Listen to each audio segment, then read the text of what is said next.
Hey everybody out there, you're tuned in to 91.8 The Fan. You're in my corner and I have a very special guest in the corner. Would you like to unveil your secret identity? My name is Lara, or should I say, Clara? Oh, that was cute. I love it. No, it was How funny you doing actually. today? I'm doing great and I hope you're doing well as well. That means that we're not torturing her if she's Yeah, doing not too much yet. But it was funny. I was looking up a lot of your roles and doing my stalking research, and I had to ask Chris about that role specifically because Princess Jellyfish is a show that everyone and their mom has recommended to me, and I just haven't watched it yet. And I was like, Ugh, does she just play like a floating octopus the entire time? Yes, yes, she does. yeah, yep. I am her mental image if Clara could talk, because obviously they actually animated her in the tank being more realistic, but that's just not cute and cuddly. Exactly. I mean, So octopuses need to be cute and cuddly in anime, unless it's a different kind of anime. So we're not gonna get into that one, but. yeah, But I will say it's kind of an interesting series from all the things that I've heard about it. It's like a very, kind of growing up into your own shell sort of story uh-huh. from what it sounds like. Yeah, it is. The way it was first described to me was it was a show meant for people who weren't really interested in anime. It was a way to sort of try to attract them because there's so many of the pop culture references that you didn't have to feel like, oh, you're watching a shoujo anime, which it is. So you could have guys that are interested in it, girls that didn't really know what was going on, but you related to the characters too because they were just these quirky, awkward people trying to get on in the world, and they found other quirky, awkward people to be friends with, which, I mean, we usually try to stay alike and find our friends, so you feel good and comfortable with it because you're like, hey, they're not all perfect and the giant anime boobs that you usually see.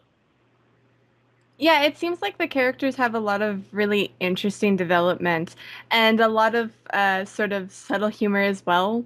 For someone who hasn't seen it, one of the things that I see the most that fans share on like Tumblr, Twitter, what have you, is one moment where apparently I think the cross-dressing character is naked and the main character comes back into the room and she's just like, "Oh my God, naked boy!" and she throws like her tea everywhere and starts spinning around. Yeah. Well, more than anything, that's where she finds out he is a boy Good to because know. okay, I don't want to spoil this, but I mean, obviously, most people know it has a crossdresser in it. Hmm. So pretty good crossdresser. I mean, Sakima, the main character, didn't know until she found the wig and went, oh, I guess she just likes these pretty wigs. And then she comes back in and he's like, hey, and flat-chested, and it's a guy, and oh my gosh. Well, But, now we know.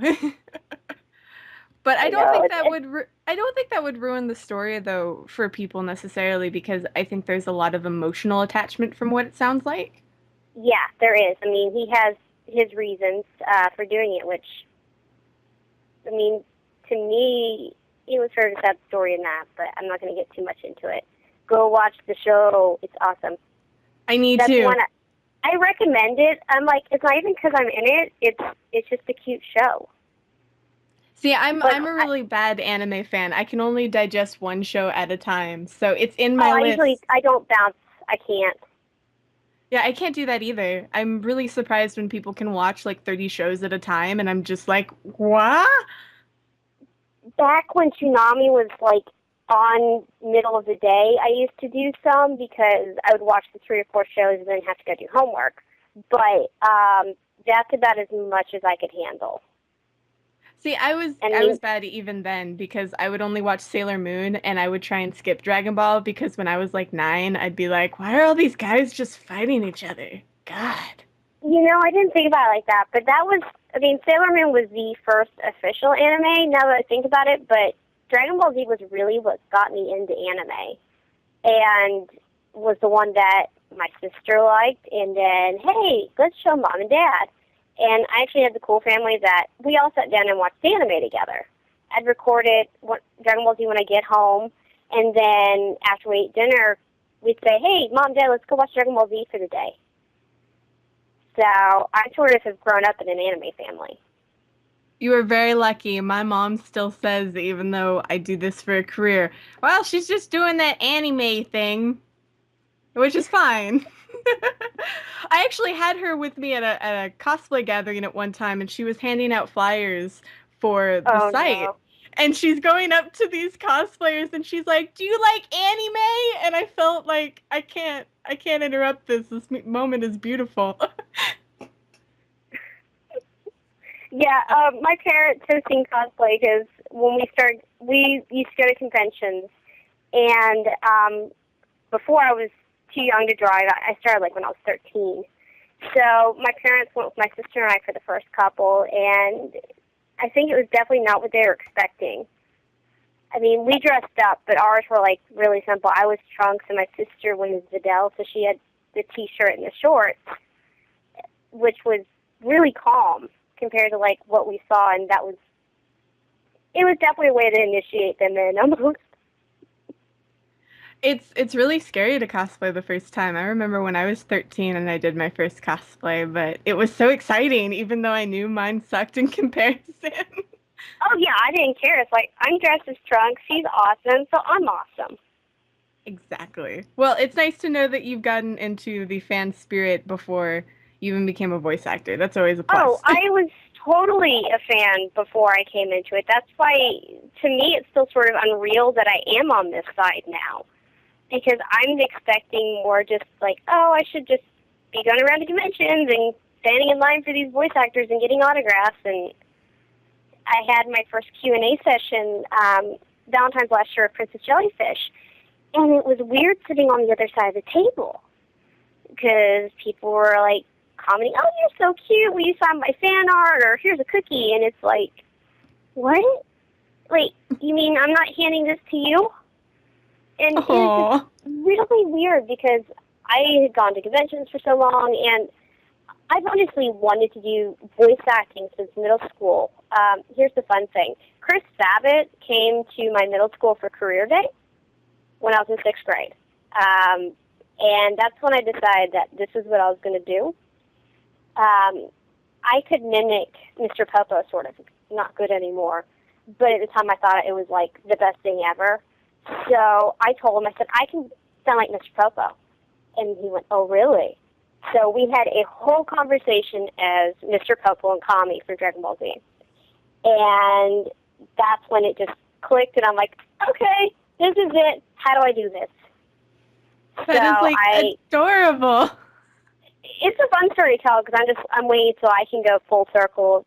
My sister's a teacher, and I said, you're going to have to bring me into a career day at some point so I can just complete the circle.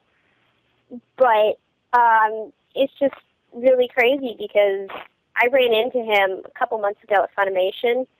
And now, he didn't recognize me specifically, but he did remember the career day because he said he's never done another one since. And he was just like, wow, you're like one of the first fans I've met that's actually made it. Which, I mean, a lot of us that work at Funimation in particular have been fans of anime before. But apparently I'm just sort of the first one he's met that he maybe had a influence on, I guess. Sorry, I'm stumbling a little bit. No, it's perfectly fine. I mean, it's nice to hear that because we do have a lot of people who listen that are like, I'm gonna be a voice actor, and then they have like no basis to put it on. Like they're like, I'm not gonna take acting, but I'm gonna voice an anime or something. And Well, I sort of was one of those. I wasn't a theater kid. I've done one play in my life back in 6th grade, but I was a choir kid, so I've always had the high-pitched voice, and to me, it came because I would annoy family and friends with random voices I made up or just try to make them laugh. And it all started on that. I mean, choir has helped me keep my range, but I never had any training. I actually went to college and did radio, TV, film production thinking I would get in the door maybe as an engineer or something and maybe get in that way. Someone would hear me and be like, okay, come voice in the background. But when I got in, they actually were cutting down how many engineers or directors they had, and were trying to get more voice actors. So I came in the way I always wanted, but not the way I expected. Well, I have heard that having some sort of musical background actually helps with dubbing because it's all about timing. Yes, that I've heard someone else say that as well. It hasn't helped me much. I'm one of those that I tend to start late because I'm taking that last little breath, and then I'll end on time, which means, hey, you've gone way too fast. So that's always the number one complaint. Slow down and lower your pitch. I can't understand you. I think that's a talkative girl problem, though, when we just get really excited. We Yeah. just want to keep talking, blah, blah, blah, blah, blah. Yeah. Like, it's just a thing that happens. You can't control it. It's meant. Mhm. I know. I know. Guys just That's the don't problem. understand. It's mostly guy directors. They just don't understand us. Yeah, don't Mm-mm. understand.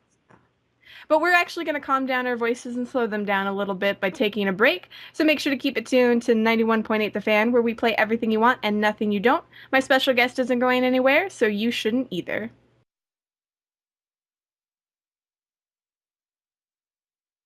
Hey, everybody out there, you're tuned in to 91.8 The Fan. You're in my corner, and my special guest is hopefully still alive. Are you breathing? Hello. Somewhat, yes. Maybe. Okay, okay, good. We didn't hit her too hard in the head. No, I'm kidding.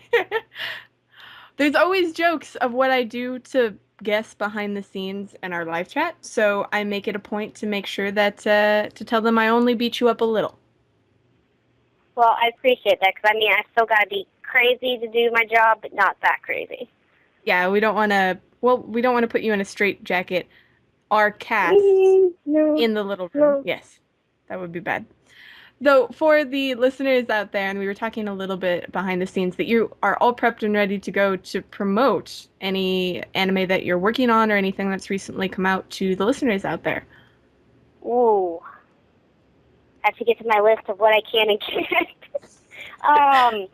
Because it sort of has been a quick run this last year of what's come out. What's been out recently is Shotgun no Shina the Third. I was Pure Soin, who's sort of like the little bag kid. We say he's sort of dressed in a potato sack.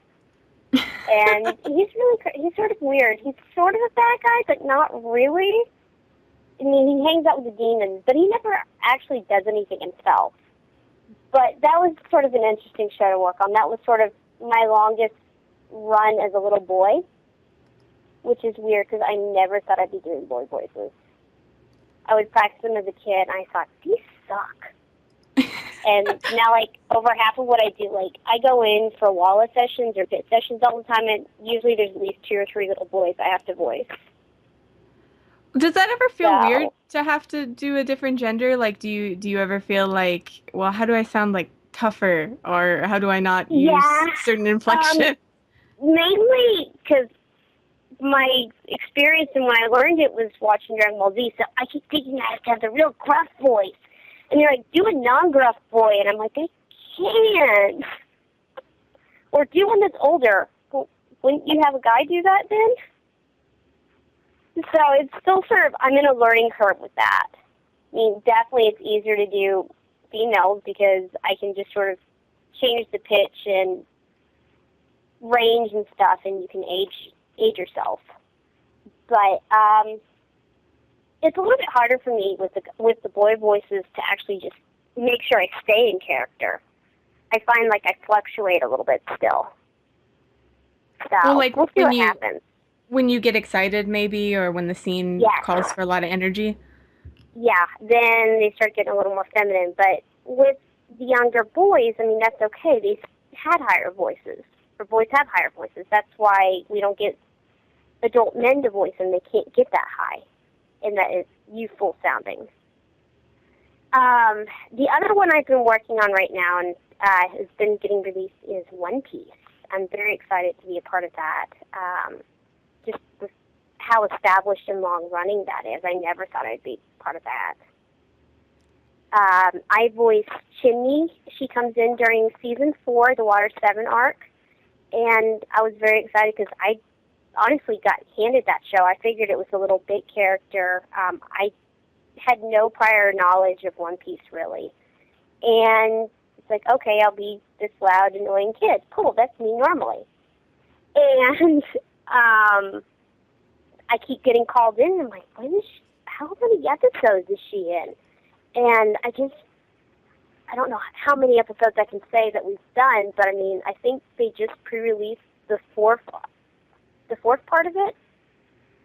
So that's a good 30, 40 episodes I think we're in now, which is longer than most anime shows are around now. Well, it's always nice too with the big long seasons to or series to be a part of them and just have that one character where it's like, yes, I get to go in every other day or every other week.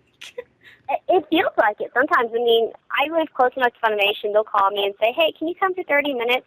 Sure, you just got a couple lines to do? Yep. Okay. But I enjoy my job. I mean, it doesn't really feel like a job. I go in and I get to hang out with crazy people all the time. So it's sort of just a way for me to get out of the house and have some fun. Well, now behind the scenes, you said that you started watching One Piece. So did you just have to like continuously like marathon it with just like snacks for a while Um, to get caught up? I honestly, I love Mike, and that I'm cast on this. Mike McFarlane's the one who's directing One Piece. It is not my cup of tea because I prefer sort of like the Rurouni Kenshin, the historical drama ones. So I maybe can watch like 3 or 4 episodes max at a time. Then I'm like, okay, I can't do this anymore. Just because of all the yelling and screaming, it gets on me after a while. So I might watch a few, then a couple of days I might watch a few. So, excuse me. So I am pretty far behind, but I just started up with my season I'm in because I kind of was curious how it all fell together. When I started recording Chimney, a lot of others hadn't actually been into the booth yet, so all I really heard was me. I didn't hear how it sort of all fell together, and I'm curious about the whole production aspect. So I go back and watch, like, okay, which take did they do? Who did they pick? How do we sound together? So it's just more curiosity for me. Well, it's nice that you don't get burnt out on anime because I know that some voice actors, they leave the booth and the last thing they want on their mind is anime, which is understandable. You're stuck with it all day and you're like, okay, I don't want to do it for Yeah. fun. Well, I was a huge fan growing up, so I enjoy it. I mean, not everything you do that you work on or watch is going to be your favorite, but it's still something just new to experiment and see. Plus, I get a laugh, I get a kick out of some of the lines, so it's just sort of funny to watch and go, oh wait, was I in the background today? And just trying to pick out where I did the wallows, or my family will sometimes say, hey, can we watch some? So it's just sort of funny hearing and watching their reactions as well. Because the first time you watch yourself on an anime is really weird. I can You just sit there. imagine. I couldn't either. My very first day in the booth, my first show was Princess Jellyfish to work on. I got brought in by Chris Evans to Funimation. And my first session, I did lines, okay, we're going to play it back. Well, I was expecting that others had already recorded because I had never done anything like this before. My voice plays back. I'm listening, freaking out, and then suddenly Maxie Whitehead's voice comes out in relation to it. And I'm just standing there watching the anime, and I totally missed my cue to go record the next line. And he's like, are you okay? Like, oh, geez, sorry, didn't know we were recording that. You didn't tell me I was going to listen to it. The fangirl moment. Ah! Oh, totally. I mean, that first 6 months I worked there, I'd run into people, and I'd have to bite my tongue so I wouldn't have the fangirl moments. It was hard. Because I just went around and go, oh my God, I've met you, I've got autographs, I've cosplayed you, or whatever. But I'm like, no, I have to be a big girl. I have to go be professional and do my job. That job does not include squealing and hugging them to death. I can totally understand that aspect because I remember within our I can't remember if it was our first or second year, but we interviewed one voice actor, and he's a character in the Metal Gear series. He's the main character, he's Solid Snake. And like, I felt I was fairly calm and collected for the interview, but before we called him up, we were like, "Oh my God, I'm gonna text him! Oh my God, oh my God, oh my God, oh my God, oh my God!" Like, I've never done that before, and I couldn't help it because for me, I've known that character throughout almost my entire life. Like Yeah, it's like my Superman, you know. So it meant a lot to me, and it's kind of interesting to be able to meet all of these people or to talk to all these people, and to realize, okay, it's second nature now to like put the fangirl away in a box. yeah. Or I mean, I'll sit down and meet them, and I've watched one of the commentaries, and one voice actor that I've heard for years went, "Wow, that's the most natural sounding kid voice I've heard." And then I finally just got, which was cool, and I just finally got to sit down and talk to them. And I go, "Oh, so what have you done?" And I just want to yell, "You've already commented about my voice. You just didn't know it." And you just sort of want to freak out like that, but like, "Oh, I've done One Piece and Jellyfish, a couple of things. I think you're in One Piece, right?" That's And you cute. just have to like play it off. Well, now, is there anything? I'm gonna get so much grief when I go in because they're all gonna know my secrets now. I've managed to Well, keep some of this out of. I'm sure they've I've, had fanboy and fangirl moments. I'm just saying. I'm yeah, but positive I've they have. managed to keep some of this secret.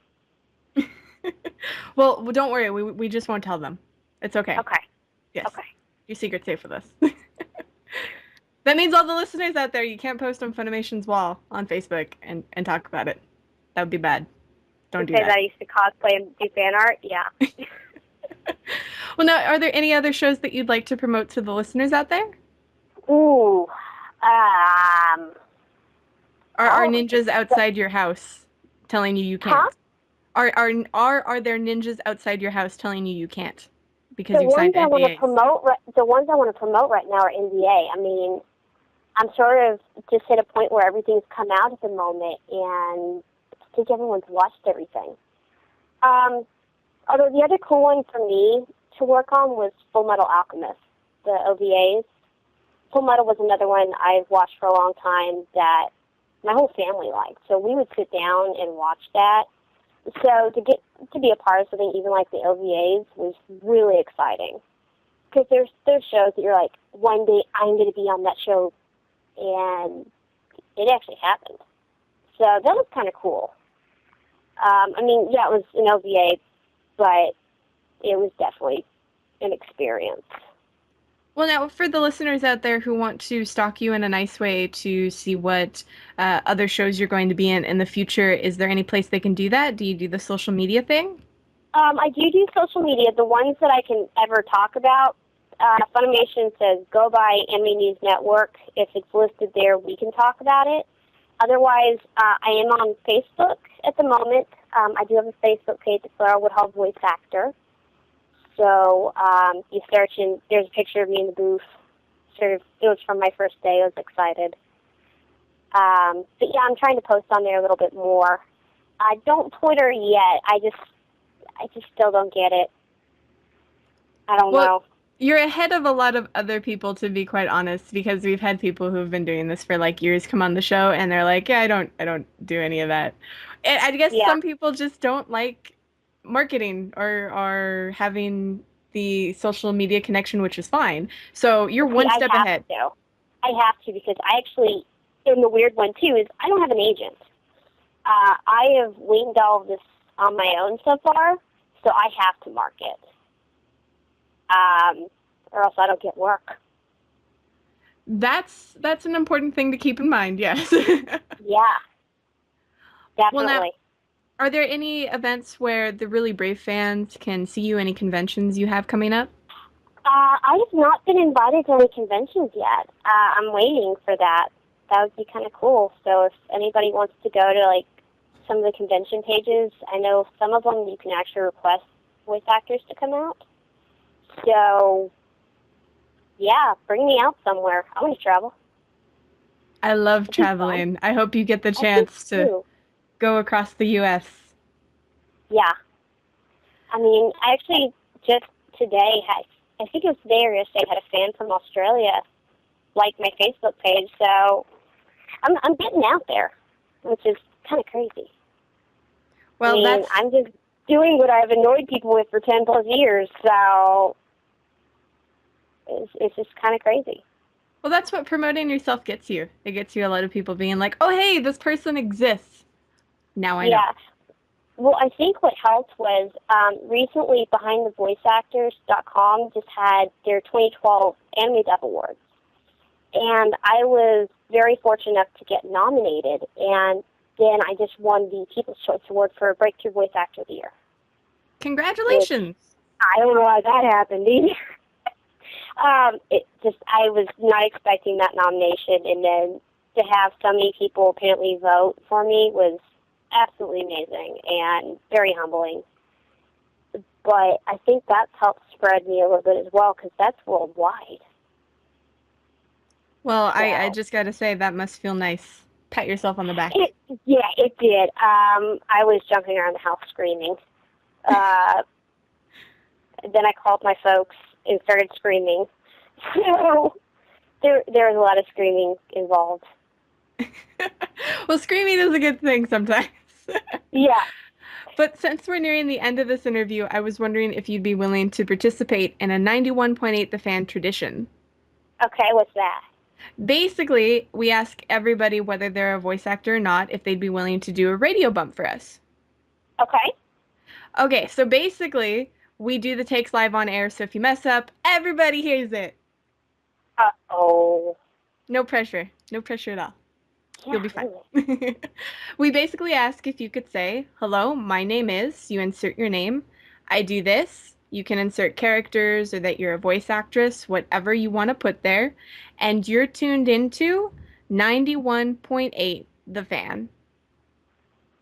Okay. Hello, my name is blank. I do this, and you're listening to 98.1 The Fan. 91.8 The Fan, yes. 91. I keep flipping that. 91 point. I'm writing this down. I'm not going to mess this up. Well, whenever you're ready. Okay, you ready? Yes. Hey, my name. Oh, I already messed up. Okay. Hello, my name is Lara Woodhull. I am a voice actor for Clara and Jimmy, and you're listening to 91.8 The Fan. See, that wasn't so bad. I think you deserve that pat Eh, on the back. I think you did a pretty eh. good job. I'm always saying I could do better, but Is there anything else, though, you'd like to tell the listeners out there? Maybe any words of um, wisdom or dating advice? dating advice. Find me a boyfriend. I'm not good there. Advice, if you just want to be a voice actor, the big thing is just keep your ears open. You never know where you're going to hear a voice on a mimic. That is the big thing with voice acting. We're learning all the time, so just listen. You never know what voice you're going to hear next. And don't give up. Never give up, never surrender. Never. Well, thank you very much for joining us today. This has been an absolute pleasure. Thanks for having me. It's And been for fun. any, yes, I'm glad you had fun. And for any of the listeners out there that missed any of this interview, don't fret. You can find it on the website within the next few days. So keep your eyes peeled to 918thefan.com and your ears tuned to 91.8 The Fan, where we play everything you want and nothing you don't.